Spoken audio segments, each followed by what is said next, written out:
Hello, bonjour à toutes et à tous. Bienvenue dans ce deuxième numéro de notre émission Jeudi d'orientation, fièrement propulsée par l'EG, l'École internationale de graphisme du Bénin.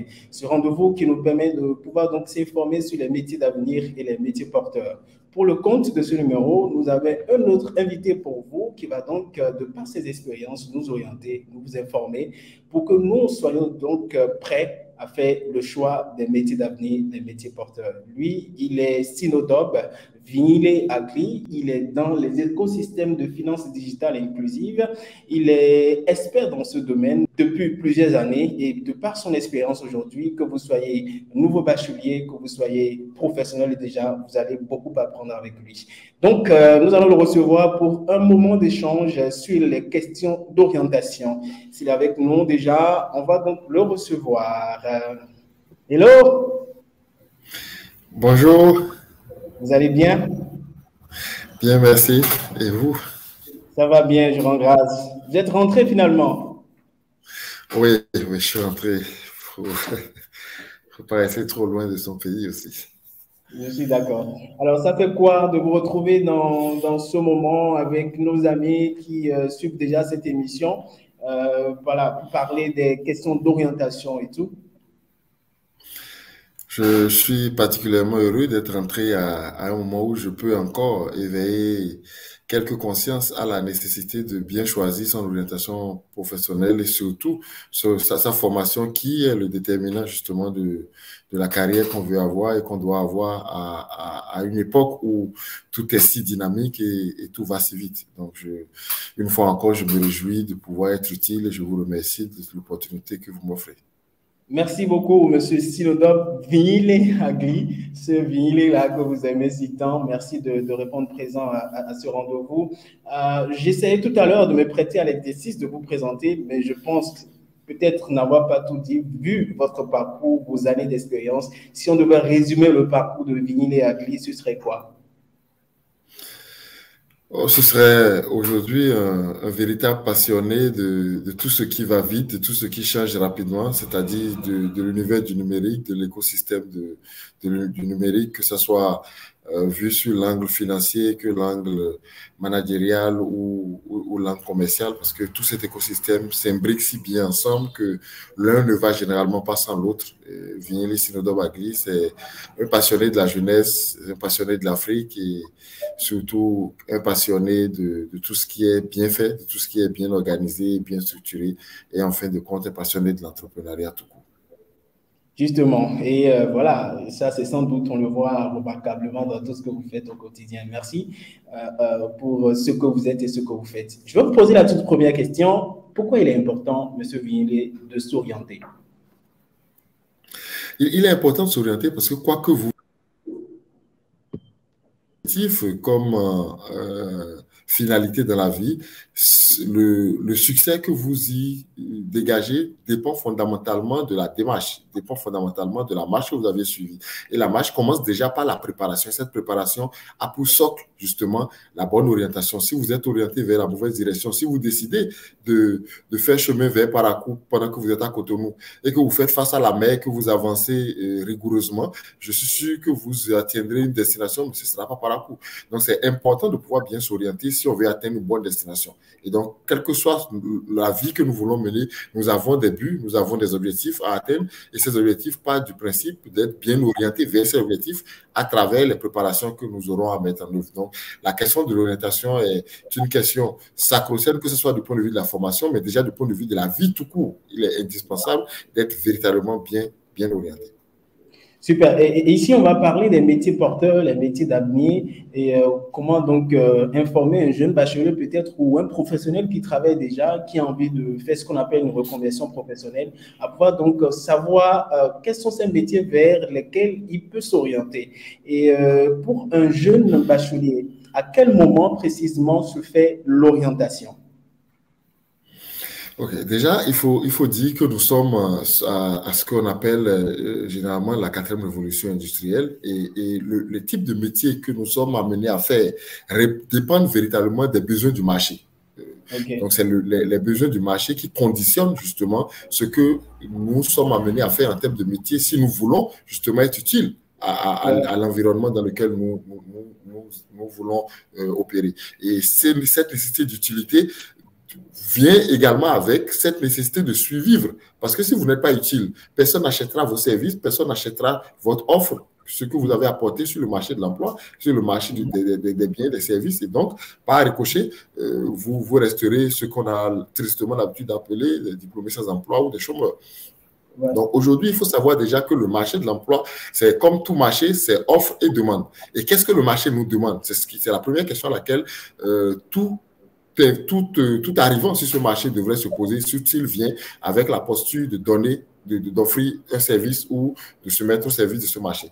Et donc, qu'est-ce que le marché nous demande aujourd'hui? Le marché de la quatrième révolution industrielle veut que nous soyons véritablement orientés numériques. Veut que nous soyons orientés, quel que soit ce que nous avons fait comme formation, quel que soit ce que nous voulons faire, si nous ne trouvons pas le moyen de créer un mariage entre le numérique et ce que nous avions appris à faire, ou ce que nous projetons de faire, il n'y a pas moyen pour nous de prospérer très longtemps sur ce marché-là. C'est un marché qui, dans sa mobilité et dans son dynamisme, s'invite à chaque compartiment, se laisse du moins s'inviter à chaque compartiment les aspects du numérique. Et par conséquent, il est indispensable que nous ayons un mariage avec le numérique. Donc, les métiers d'avenir, les métiers sur lesquels nous devons nous positionner, sur lesquels le marché nous invite à nous positionner, sont justement ces métiers du numérique, sont ces métiers qui veulent que nous puissions faciliter la vie à nos concitoyens, à nos compatriotes, à travers les outils du numérique dans leur vie de tous les jours. Et donc, je pense que c'est des leviers importants sur lesquels il faut aller.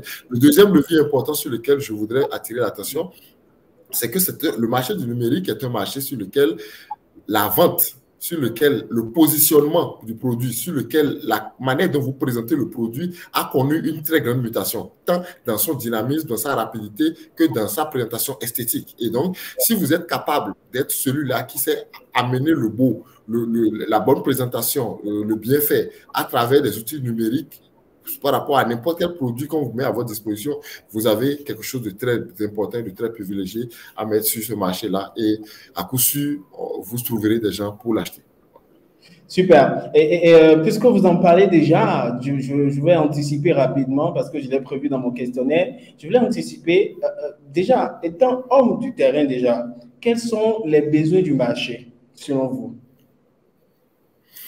Aujourd'hui, les besoins du marché, c'est tout ce qui, pour nous, peut apporter certaines transformations par rapport au compartiment qui existe déjà. Aujourd'hui, quand vous prenez une entreprise, c'est fondamentalement la vente. Une entreprise, on a besoin qu'une entreprise vende. Si elle cesse de vendre, elle cesse d'exister. Elle n'a plus de raison d'être.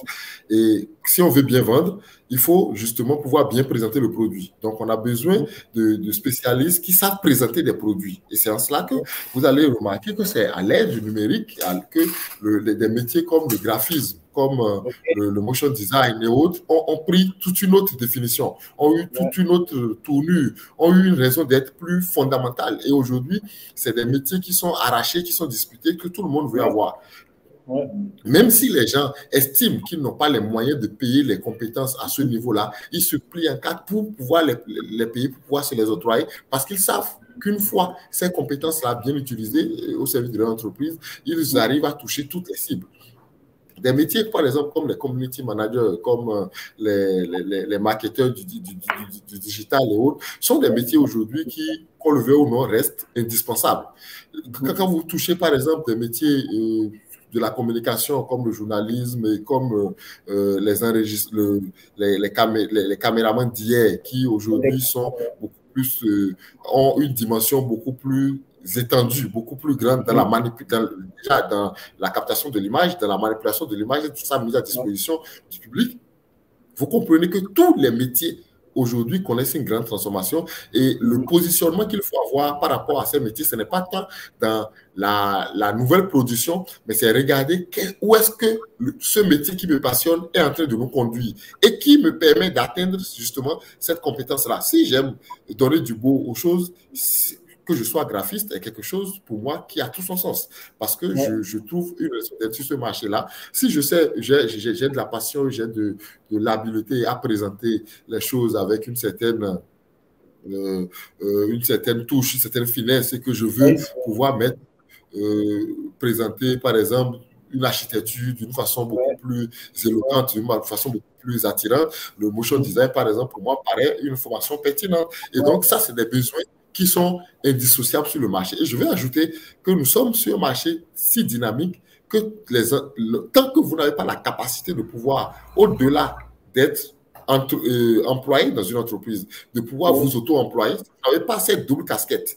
Vous représentez le danger pour vous-même parce que vous êtes un peu à la solde du bon vouloir d'un employeur qui peut manquer de bonne vision, manquer de bonne compréhension sur la pertinence de votre utilité de l'entreprise et donc vous sous-employez ou vous sous-payez. Et donc, si vous êtes capable également à travers la formation que vous faites, à travers l'orientation que vous avez, de pouvoir être autonome dans une certaine mesure dans la production et dans la capacité à offrir un service sur ce marché de l'emploi, vous avez la garantie certaine de pouvoir tirer le gros lot et tous les métiers dont je suis en train de parler tout à l'heure, tous les métiers qui peuvent, dans une certaine autonomie, pouvoir se mouvoir sur le marché de l'emploi aujourd'hui.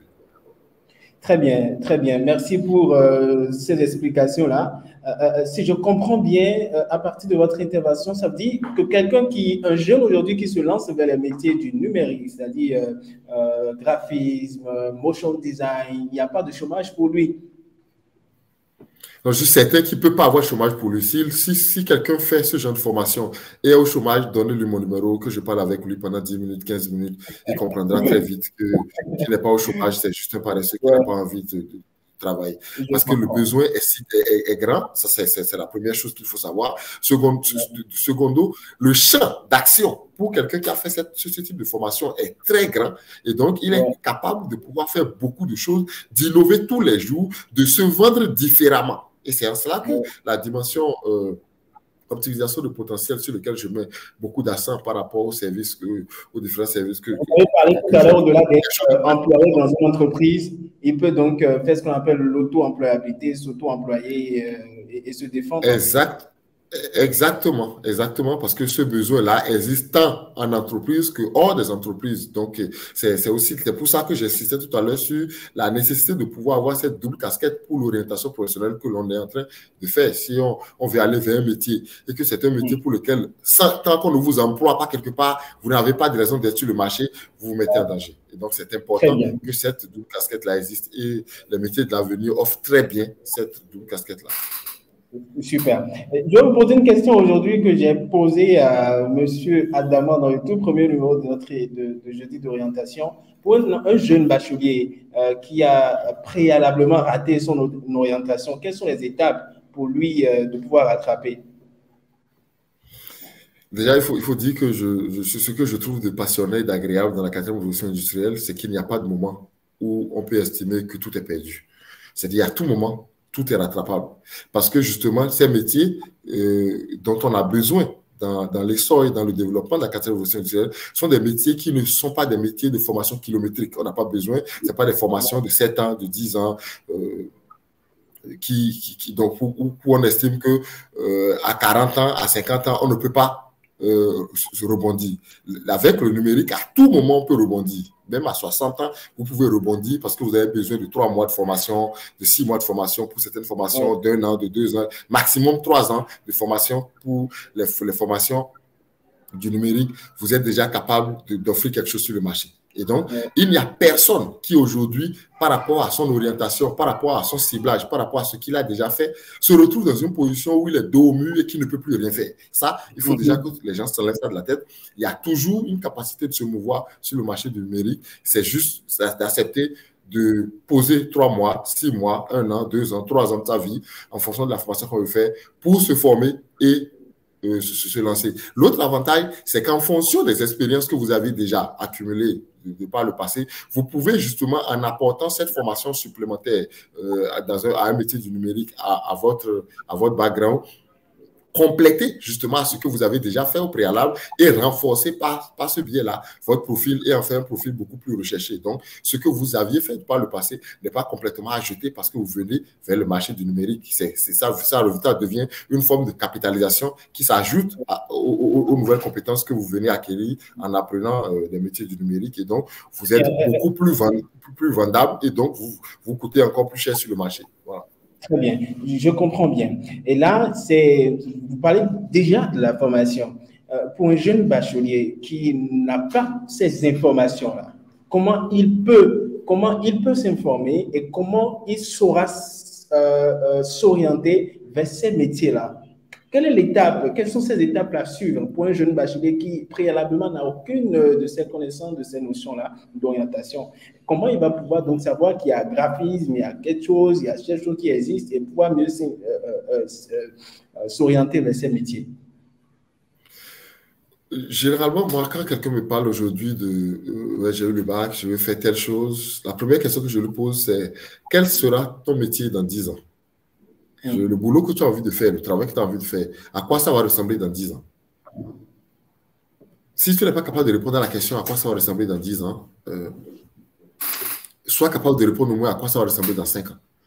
Sinon, tu es véritablement en train de t'égarer. Ça, c'est le premier élément. Le deuxième élément, c'est que le numérique nous offre une opportunité formidable, c'est l'accès à l'information. Nous avons l'accès à l'information qui est très facile. Il suffit d'avoir une toute petite connexion Internet, même si elle n'est pas de bonne qualité.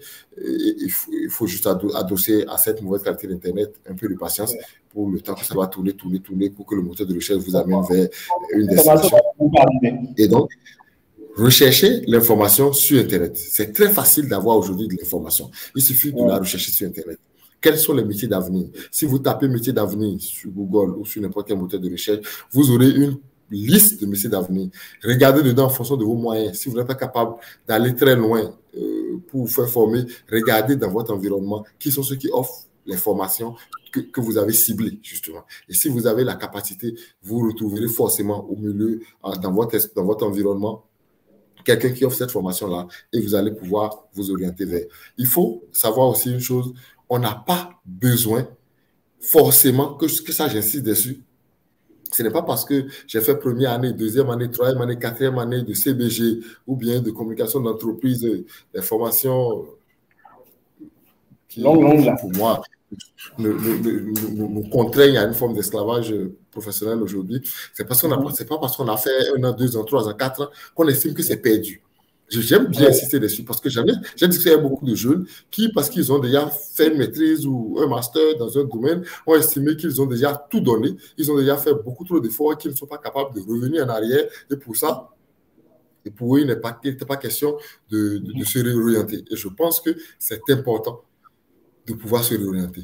Que vous soyez étudiant, que vous soyez jeune, que vous soyez adulte, il est important d'être au fait du temps. Et personnellement, je peux vous dire, je travaillais avant de rencontrer le numérique.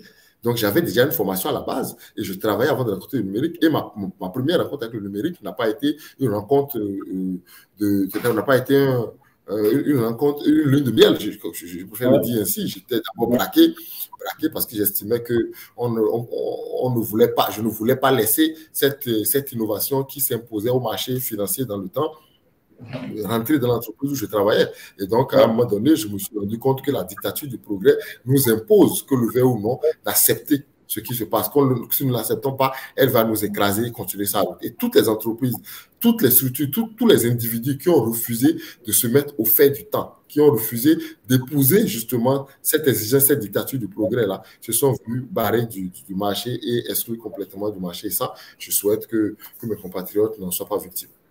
Merci infiniment pour ces explications et je profite déjà pour enchérir vos propos, dire à nos amis qui nous suivent déjà dans ce mythe-là, qu'il y a une opportunité pour eux, que l'EG a prévu pour eux. Il suffit de cliquer sur le premier lien en commentaire de cette vidéo. Ils vont donc s'inscrire aux ateliers d'initiation des découvertes qu'organise l'EG pour leur permettre de pouvoir donc découvrir les métiers du numérique, les opportunités et tout ce qui va avec. Donc, cliquez sur le lien en bas de cette vidéo pour pouvoir donc s'inscrire à cette activité, à cet atelier que l'EG vous offre.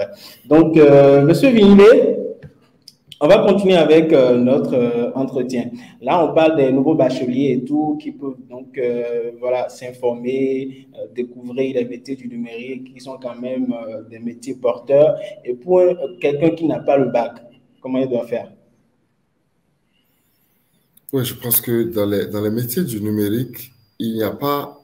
nous sommes un peu décolérés de la démarche académique classique, c'est-à-dire bac, maîtrise, master, tout le reste.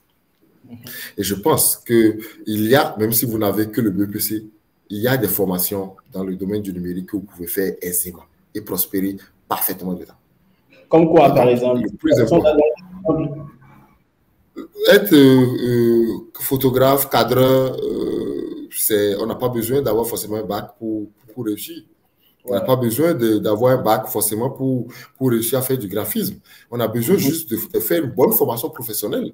On n'a pas besoin forcément d'avoir un bac parce qu'il n'y a pas de rapport entre le fait que vous avez réussi à factoriser des fonctions ou à descendre une formule intégrale ou des exponentielles ou des logarithmes népériens. Il n'y a aucun rapport entre ça et le fait de pouvoir présenter un produit, donner un aspect beau à un produit sur Internet. Et ça, c'est de ça que je parle. Je parle de qu'est-ce que vous êtes capable de faire, qu'est-ce que vous aimez faire. Et à ce que vous aimez faire, il y a forcément une réponse à cela dans le numérique. Et pour ça, j'invite juste les gens, en fonction de ce qu'ils aiment faire, à se rapprocher de ceux qui savent donner ces formations-là pour discuter avec eux, savoir voici ce que j'aime faire, voici ce à quoi j'ai envie que ma vie ressemble dans le futur, qu'est-ce que vous me conseillez comme orientation et comme formation. Et je vais aller plus loin en disant qu'il y a une responsabilité même étatique. Parce que qu'on le veut ou non, la question du chômage est d'abord une question de politique au niveau national. C'est une question stratégique.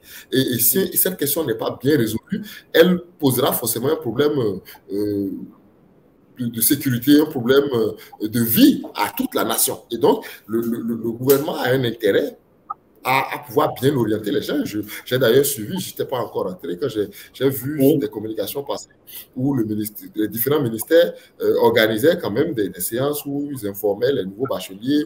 Parfois, il y a eu des communications passer également par rapport à ceux qui ont eu le BPC, les différentes orientations possibles et tout. Et je pense que c'est à ces rendez-vous-là que les gouverneurs doivent se positionner pour orienter le maximum vers des formations qui leur permettent de s'auto-employer très rapidement. Parce que être dans le vocable à répétition d'aller vers l'entrepreneuriat, les jeunes aller vers l'entrepreneuriat, pour moi, c'est des vocables qui n'ont pas forcément de sens lorsqu'on n'a pas orienté les gens professionnellement vers des formations qui leur permettent de le faire. Parce que quelqu'un qui vient de finir en géographie à l'université d'Abomey Calavi ou à l'université de Parakou, je ne sais pas, dites-moi, vers quel entrepreneuriat vous voulez qu'il aille tout de suite et qu'il soit pertinent. Parce que dans sa formation, déjà, on ne lui a même pas appris à tenir une comptabilité. C'est-à-dire qu'une comptabilité, c'est le basique, entrée et sortie. On ne lui a pas appris dans la base à pouvoir vendre un produit. Donc, on lui a appris, à pouvoir vendre les connaissances qu'on lui a inculquées là-bas. Donc, c'est normal qu'il continue à chercher avec des cours de vacation, à chercher à être enseignant. Et donc, ça va être toujours des pléthores de chômage sur le marché. Et donc, il est important d'orienter les gens vers des besoins. Et j'irai plus loin en disant que ces formations du numérique dont je parle sont des formations qui ne vous limitent pas en termes de marché. Vous êtes capable, en ayant fait ces formations-là, de pouvoir servir sur le marché américain, sur le marché français, sur le marché jamaïcain, tout en étant à Cotonou. Parce qu'aujourd'hui, des besoins de freelanceurs, des besoins de prestations de services sur ces marchés-là sont énormes aujourd'hui sur Internet. Et il y a plein de plateformes qui demandent, qui en veulent encore et encore. Donc, le besoin est tellement grand et je n'ai pas peur de le dire. Heureusement que c'est une image, ma tête est bien visible. Tout le monde sait celui qui dit ça. Je dis, ce n'est pas possible, je répète, de faire ce genre de formation et de vous retrouver au chômage. Quelqu'un comme ça a besoin que je lui parle pendant 10 minutes pour réveiller la partie de son cerveau qui dort. Je comprends parfaitement. Je comprends parfaitement. Donc, si vous vous retrouvez dans le cas, vous qui vous suivez, il faut appeler 10 minutes seulement avec M. Vihilé. On va réveiller cette partie-là de vous qui dort. Merci, M. Vihilé. On va continuer encore pour quelques minutes.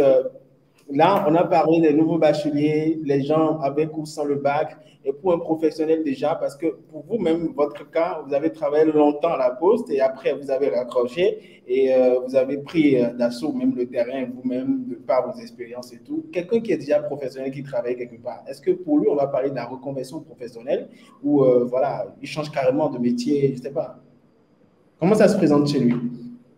La question qui travaille déjà, c'est de la reconversion professionnelle. Et cette reconversion professionnelle passe déjà par un constat qu'il a fait lui-même dans son travail de tous les jours. Il doit avoir remarqué des limites à son évolution professionnelle. Il doit avoir remarqué que sa profession, son métier, son travail qu'il fait tous les jours a commencé à avoir de nouvelles exigences auquel il n'est pas forcément capable de répondre. Et pour ça, il vient compléter sa formation. Ou soit, il se rend compte que le métier qu'il fait est en voie de disparition que le besoin n'est plus important, le besoin n'est plus grand, et donc de moins en moins, ce qu'il a à offrir sur le marché a de la valeur, et par conséquent, il faut qu'il s'oriente vers quelque chose qui a de la valeur. Parce que si ce que vous offrez n'a pas de la valeur, on vous achètera moins cher, et personne n'a envie d'être acheté moins cher. Donc, il est important, face à ces deux situations-là, de procéder à une reconversion professionnelle. Et quand vous procédez à la reconversion professionnelle, vous ajoutez de nouvelles compétences. Vous ajoutez de nouveaux savoirs, de nouveaux savoir-faire pour, en plus de ce que vous avez déjà accumulé en termes d'expérience, créer justement un nouveau profil beaucoup plus dense, beaucoup plus vendeur sur le marché. Et quand vous venez sur le marché, vous délivrez avec beaucoup plus d'aisance. Je voudrais donner un petit exemple, un petit comparatif. Vous prenez quelqu'un qui, parce que les parents estiment, ça, je reviens sur l'aspect des étudiants parce que pour moi, il y a un très grand danger à ce niveau qu'on ne perçoit pas. On a l'habitude de répondre, c'est parce qu'on n'a pas les moyens, c'est parce que les parents n'ont pas les moyens qu'on nous a envoyés à l'université et en faculté. Quelqu'un qui fait 4 années en faculté, quelle que soit l'absence de moyens que ses parents ont, il va manger, il va se déplacer, il va faire des photocopies, il va s'habiller, il va errer dans la ville. Et tout ça, c'est des charges que les parents ne quantifient pas forcément. Et c'est pendant 4 années, s'ils n'échouent pas, et la probabilité est très forte qu'ils échouent dedans, simplement parce que là-bas, il y a des accumulations de 6 000 étudiants, 10 000 étudiants. Je ne suis pas sûr qu'on connaît tous ceux qui sont là-bas. Donc, finalement, ce n'est pas pour ça parce qu'il est nul qu'il va échouer. Mais c'est peut-être parce que les gens n'ont pas retrouvé dans les gens. Ça, c'est des cas qui arrivent, des cas que nous connaissons. Oui. Mais quand vous capitalisez ces 4 années de gaspillage économique, 4 années de gaspillage financier, vous êtes capable, en faisant un tout petit peu d'effort, en 3 mois, en 6 mois et en 1 année, d'offrir à votre enfant une formation qui lui permet immédiatement après d'être autonome, de pouvoir travailler lui-même et d'économiser de l'argent pour s'offrir la suite des formations. Ouais. Parce que quoi que vous fassiez, si vous formez un enfant en première année de géographie ou de biologie, chimie, géologie, en 2e année, en 3e année, le meilleur qu'il peut vous offrir en 3e année, c'est d'être professeur vacataire au niveau du 1er cycle. Et à ce niveau-là, il va rencontrer sur le marché des gens qui ont déjà fait la maîtrise et le master, qui veulent aussi être, qui sont prêts parce qu'il n'y a pas le travail à servir au 1er cycle. Donc, personne ne le prendra lui qui a la licence. On préférera quelqu'un qui a le master pour enseigner au 1er cycle avec peu de ressources. Donc, vous ne lui permettez pas d'être autonome pour pouvoir se payer la suite de sa formation. Il vaut mieux sacrifier un peu d'argent, payer ce qu'il faut pour que l'enfant soit rapidement autonome et puisse, je voudrais partager une expérience totalement personnelle avec vous par rapport à un de mes grands frères qui est médecin. Lorsqu'il avait eu, il était en première d'université, j'étais en première. Oui. Première, du collège, du lycée, pardon. Et donc, je suis rentré à l'ENEAM, j'ai fini l'ENEAM, j'ai commencé à travailler. Il était encore étudiant en faculté de médecine. Parce qu'il avait des kilomètres. Oui, il avait 7 ans à faire. Moi, j'ai fini mon affaire rapidement, j'ai commencé à travailler. Et quand il venait en vacances, moi, je pouvais aller en boîte. Et pour que lui aille en boîte, il fallait qu'il se retourne vers papa. Parce qu'il était toujours étudiant, il avait besoin d'argent. Il n'avait pas les moyens. Oui. Et un jour, il m'a dit, j'aurais dû faire comme toi, peut-être que j'aurais déjà accumulé plusieurs masters, parce que si j'avais fait de petites formations, j'aurais déjà accumulé plusieurs masters. Et ça, c'est quelque chose, c'est un fait qui est réel. Qu'on le veut ou non. Ce n'est pas pour dire que le métier n'est pas utile. Il est utile, on en a besoin. Mais c'est une comparaison entre la durée de la formation, entre les durées de formation. Et ça, aujourd'hui, même ce que j'ai fait à l'ENEAM est de plus en plus caduque. Oui. Ça, moi, je vous parle des années 2000. Là, c'est de plus en plus caduque. Aujourd'hui, ce dont on a besoin, ce dont le marché a besoin et ce que le marché vous offre, c'est une approche beaucoup plus dynamique, beaucoup plus rapide. Et donc, c'est important d'être véritablement orienté vers les formations, pas de très longue durée, mais qui vous permettent très rapidement d'avoir une action palpable sur le terrain, de gagner de l'argent et de pouvoir compléter la suite de votre formation. Et ça, j'insiste beaucoup sur cet aspect-là parce qu'économiquement, les parents ne regardent pas cet aspect. Il faut qu'ils le comprennent une fois pour de bon.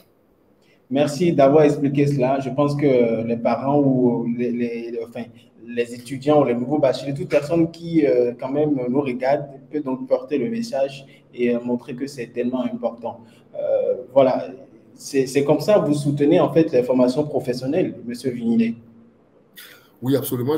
Pour moi, j'avoue qu'au départ, c'est l'une des réformes que j'ai le plus aimé dans la dynamique du régime qui est en place au Bénin. Quand ils sont arrivés, ils ont dit il faut qu'on réduise le nombre d'écoles de secondaire et lycée qui forment en enseignement général et qu'on aille vers les formations techniques et professionnelles. Moi, j'étais véritablement content. J'ai applaudi des deux mains, les deux pieds. Parce que déjà, vous ne pouvez pas avoir une économie résiliente, une économie capable de produire de nouvelles innovations si vous n'allez pas vers ces réalités-là. C'est parce que nous avons plus, je vous donne des exemples simples, parce que nous avons plus de mécaniciens qui ont été formés au bord de la rue que de mécaniciens qui ont été formés dans les lycées, que nous dépensons autant dans l'entretien de nos voitures. Ouais. C'est tout. Si vous avez des mécaniciens qui ont été formés dans les lycées, qui ont une démarche analytique dans le diagnostic sur la voiture, on ne va pas démonter des pièces qui n'ont aucun problème pour finir par vous faire acheter des pièces qui n'avaient pas de problème. Justement.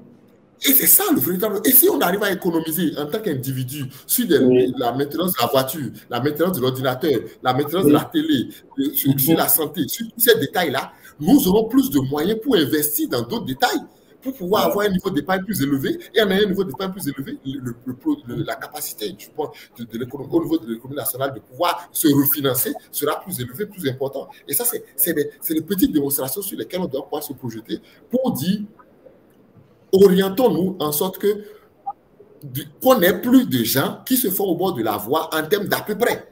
Et comme ça valorise également les formations professionnelles, ça valorise également la formation technique et ça valorise les professionnels de ces métiers-là. Au départ, lorsqu'on avait les graphistes qui nous faisaient asseoir sur les avions parce qu'ils ont appris Photoshop à la va-vite en une semaine et pour nous, c'était de la magie en termes de promotion d'images, de création graphique. On avait l'impression de nager dans un nouveau monde. Mais aujourd'hui, vous avez des gens qui vous font vivre des expériences que vous voyez l'image, vous voyez ce qui a été conçu pour votre jus de fruits, pour votre médicament. Vous avez envie de tomber malade juste pour prendre le médicament, tel qu'on a conçu le graphisme, l'image pour vous vendre le médicament. Et donc, à un moment donné, c'est vers ça qu'il faut qu'on aille. Il faut qu'on aille vers ces jeunes qui aujourd'hui, parce qu'il y a des productions qui se font au Bénin aujourd'hui, quand vous les voyez, franchement, c'est plus beau que ce qui se fait en France. Ça, je peux vous le dire. Je sais de quoi je parle. Et donc, ça, on a besoin de former ces jeunes, des compétences comme ça et d'en avoir plusieurs. Une fois, j'ai demandé à un ami en Europe, mais pourquoi, avec le coût de la main-d'œuvre en Afrique et tout, vous ne pouvez pas installer en Afrique, par exemple, des usines de montage de voitures et tout ça, ou de fabrication de voitures. Il m'a dit, ce n'est pas que la matière première qui fait la voiture. Il y a une quantité, un certain nombre d'ingénieurs dont on a besoin qu'on ne peut pas trouver sur votre marché. Wow. Là, il ne me parle pas de compétences, il me parle de nombre. Oui. Et donc, si on avait converti tous ceux qui sont professeurs vacataires sans emploi en ces ingénieurs-là, on ne serait pas en train de poser ces équations-là. Donc, à un moment donné, c'est une façon de dire orienter correctement les gens vers ce dont on a besoin pour qu'ils puissent être opérationnels. Ce n'est pas parce qu'ils ne sont pas intelligents. Ils sont intelligents puisqu'ils ont réussi là-bas. Ils peuvent réussir ici. Donc, il est important de bien orienter les gens dans le sens de l'utilité pour l'économie, dans le sens de l'utilité pour les vies et pour les familles. Et à partir de cet instant, nous allons construire un pays dynamique, un pays qui aura une économie super résiliente, qui n'aura pas peur que quelqu'un décide de fermer les frontières ou quelqu'un décide de l'ouvrir. C'est de ça qu'il s'agit. Merci infiniment, M. Vignilet. En tout cas, vos apports sont vraiment riches et tous ceux qui suivent justement cette rencontre, ces échanges, ces moments d'échange vont vraiment apprendre. Et je voudrais justement vous inviter à cliquer sur le lien en bas de cette vidéo pour vous inscrire, j'y arrive, aux ateliers d'initiation et de découverte qu'organise l'EG. Ça va être très bénéfique pour vous, pour comprendre tous les métiers d'avenir, les métiers porteurs, les métiers du numérique. Monsieur Vignilet, vous êtes recruteur. Quelles sont les 3 qualités que vous recherchez chez un employé? Premièrement, aujourd'hui, ce que le marché veut avoir chez un employé, c'est sa capacité à pouvoir supporter le changement. C'est sa capacité à être agile. Parce que l'environnement professionnel aujourd'hui exige et vous impose de ne pas rester enfermé dans votre caca. J'ai été recruté comme chargé, assistant commercial, chargé de commercial. Donc, si je m'assois, s'il n'y a pas de clients à prospecter, s'il n'y a pas de clients à qui parler, je les regarde, non. Le marché a besoin de personnes capables de pouvoir se mouvoir dans des environnements dynamiques. Ça, c'est le premier élément que les gens regardent. Et c'est pour ça que généralement, vous allez voir de plus en plus dans les offres d'emploi, on vous dit de dire votre capacité, on veut avoir chez vous une capacité à l'entrepreneuriat. Ce n'est pas parce qu'on veut que vous venez créer une entreprise là. C'est parce qu'on veut une capacité à pouvoir se mouvoir et à pouvoir être relativement pluridimensionnel, à avoir un regard qui parcourt tous les compartiments de l'entreprise et arrive à opiner plus facilement, à faire des propositions. Deuxièmement, on vient avoir des gens disciplinés dans le sens de rien ne peut se construire de grand si vous n'êtes pas discipliné. Il faut que vous puissiez pouvoir non seulement mettre en œuvre correctement la vision de la structure, mais également pouvoir la mettre en œuvre dans un environnement organisé et dans une orchestration bien huilée. Okay. Parce que votre indiscipline constitue une barrière qui va nuire à l'ensemble de la machine. Même si tout le monde est indiscipliné, votre seule indiscipline va retarder l'ensemble du reste. Et c'est ça qui qui amène souvent les entreprises à aller vers la certification ISO, à pouvoir aller vers un processus une mise en place de processus d'amélioration continue. Okay. Et le troisième élément qui, pour moi, est fondamental chez un employé qui veut pouvoir trouver une place sur le marché de la 4e révolution industrielle, c'est qu'il faut qu'il ne soit pas divorcé avec l'outil informatique. C'est-à-dire qu'il y a un basique, il y a un minimum qu'il doit savoir faire avec un ordinateur. Si c'est après le recrutement que je dois vous apprendre à justifier un test, à pouvoir me faire un tableau sur Excel, je pense que je peux passer avec tout le bon cœur que je voudrais avoir. Et donc, c'est important qu'il y ait une relation privilégiée entre vous et l'outil informatique. Ça, c'est le minimum qu'on devrait pouvoir avoir aujourd'hui pour aller sur le marché. Merci infiniment, monsieur Sinodop Agli. C'est quand même un très bon moment que nous avons passé ensemble. Malheureusement, nous sommes à la fin. Ça vous suffit? J'aurais aimé être encore en votre compagnie parce que je suis très passionné par ces questions d'orientation, conscient que c'est un des mots les plus durs duquel l'Afrique souffre, et mon pays en particulier. Donc, tant que je peux avoir l'opportunité de le marteler encore et encore, je n'hésiterai pas. Merci. En tout cas, on va essayer de reconduire, pourquoi pas, un autre numéro avec vous. On ne sait jamais. Ça va arriver quand même. En tout cas, merci de nous avoir gratifié de votre présence tout au long de cette Avant de partir, je voudrais mettre un petit bémol encore pour les parents qui nous écoutent. Les affaires de diplomatie, les relations internationales, les formations de communication d'entreprise, les choses comme ça, là, laissez. Ne perdez plus le temps aux enfants. Le nombre de diplomates au ministère des Affaires étrangères en attente d'être positionnés quelque part, si on met la liste dans l'ordre d'arrivée, là, il y a des gens qui savent déjà qu'ils auront la retraite sans jamais être ambassadeur, à moins que leur père ou leur mère soit nommé président, soit élu président de la République ou ministre des Affaires étrangères. Ils savent ça déjà. Parce que le nombre de doyens qui n'ont pas encore été positionnés là, c'est énorme.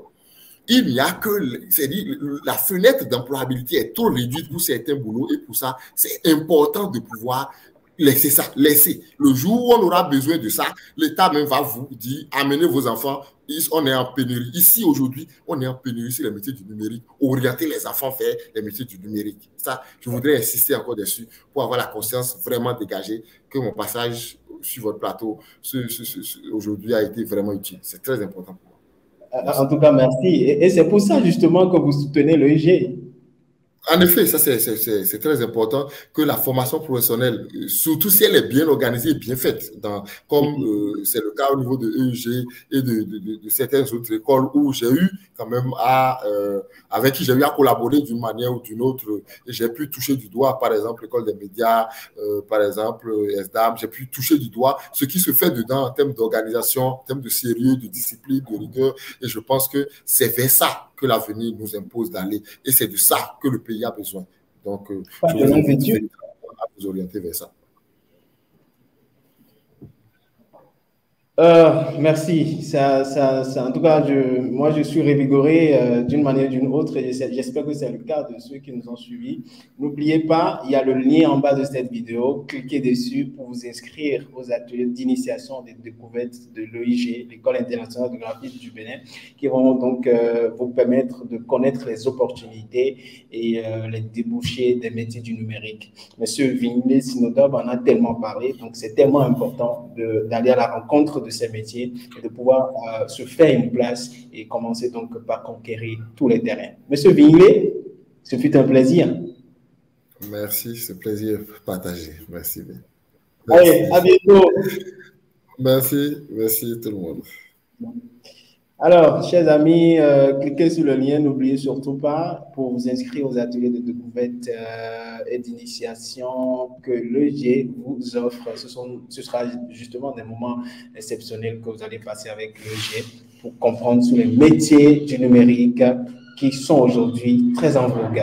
Ce sera tout. Rendez-vous pour un autre numéro le jeudi prochain. On va bien le faire. À bientôt.